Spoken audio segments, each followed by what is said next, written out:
I'm going to start this one off in true Marjon fashion and hope you'll allow me to introduce myself to you.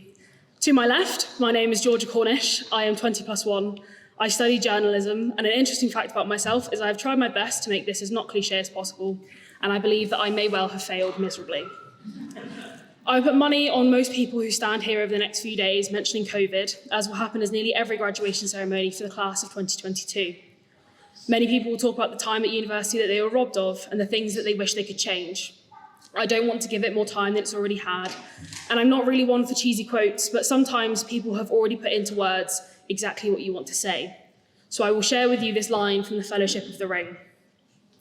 "I wish it need not have happened in my time," said Frodo. "So do I," said Gandalf, "and so do all who live to see such times. But that is not for them to decide.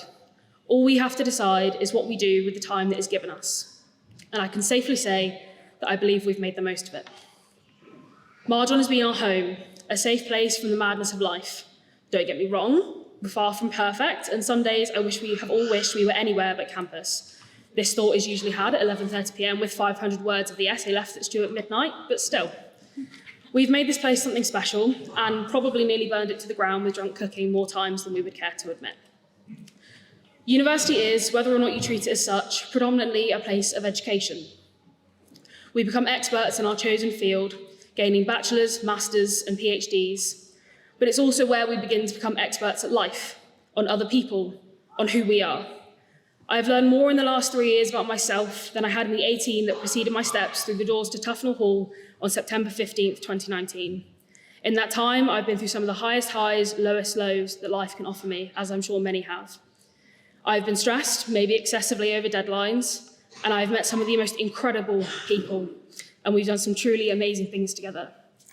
I've learned that it's okay to wear my heart on my sleeve, but it's also okay to put up a boundary and put myself first. And like many I know, I even learned to wear all my colours with pride. When you're applying to university, they have you think about why you want to go. When thinking about what to say today, I gave it more thought. Why did I come to university? The obvious answer is to become a journalist, but why did I want to do that? To help others, to create change, to make things, to give a voice to those who haven't got one or aren't able to use theirs, and let's be honest, mine's pretty loud. So when I thought about this more, I realised I've been able to do all of this and so much more already, just within my time at Marjon. I really think it'd be a worthwhile 5 minutes of your time to think back to why you originally wanted to come to university and how much of that you've actually already achieved, and take an extra moment to be proud of yourself today. Marjon is always considered a family, small university, big heart, as the posters say. And I think we as a class have shown more than many with the solidarity and support we have shown one another over the past few years. The grads who will sit in this room this week, including those of us here before you, have all played a part in one another's journey, and our supporters, both friends and family, and the amazing staff at Marjon have cheered us along the way.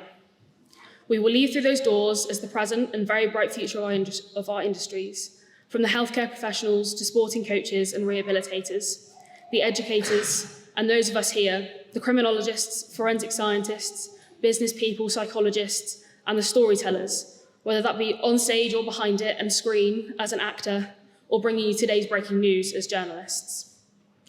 As I said, I'm not a big fan of being cheesy, but there is one more quote I would like to share with you all, this time from Winnie the Pooh.